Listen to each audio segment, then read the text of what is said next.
Now, for years, people wondered, would Vince McMahon have buried Sting if Sting had signed into WWE in the year 2001?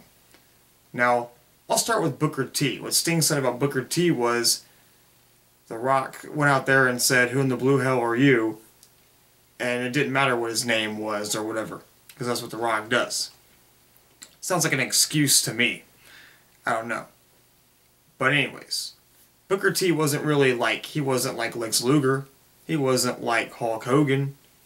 He wasn't like Kevin Nash, Scott Hall, any of them. He was Booker T. Booker T became the World Heavyweight Champion at Bash at the Beach in the year 2000.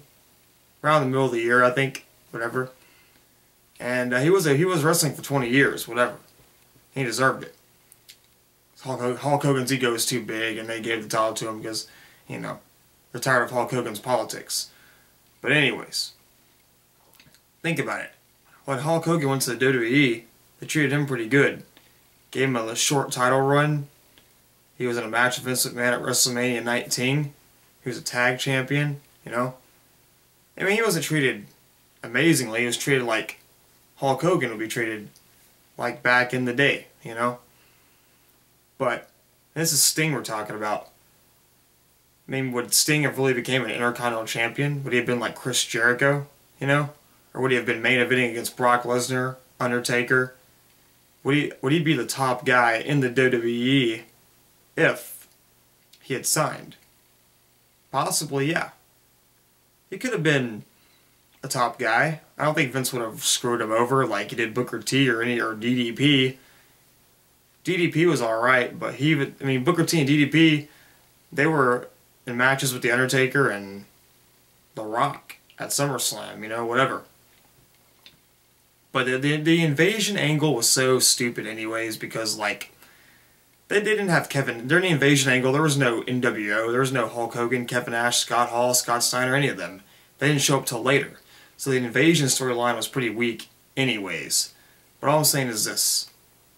Sting is the icon Sting. He's the icon Sting. He's better than Booker T, better than a lot of them. He would have probably had a match with Undertaker or whatever. I'm just saying, I don't think he would have been screwed over like the other stars would have been screwed over. He would have probably had a WWE title run. He would have probably been the top guy. I don't know if John Cena would have beat him. Because a lot of wrestlers have respect for Sting, just like they do The Undertaker. So in my opinion, I don't think they would have buried Sting, like Sting thinks. And this is only my opinion. He wouldn't have been like tag teaming with Goldust or anything like that. He wouldn't have been in ridiculous gimmicks. Well, there was the Joker gimmick in TNA, but remember RVD defeated Sting, you know, in a dumb match in TNA. TNA, he was champion in TNA, but TNA made Bully Ray a champion, you know? TNA's just desperate. Of course, Sting, in TNA, Sting is a big fish in a little pond, you know? But that's just it. I think if Sting signed, Vince would not have screwed him over like he says. That's my opinion. Okay, he's Sting, he's the icon. That's my opinion. Jackson Longboarding 1. Thank you for watching, and bye.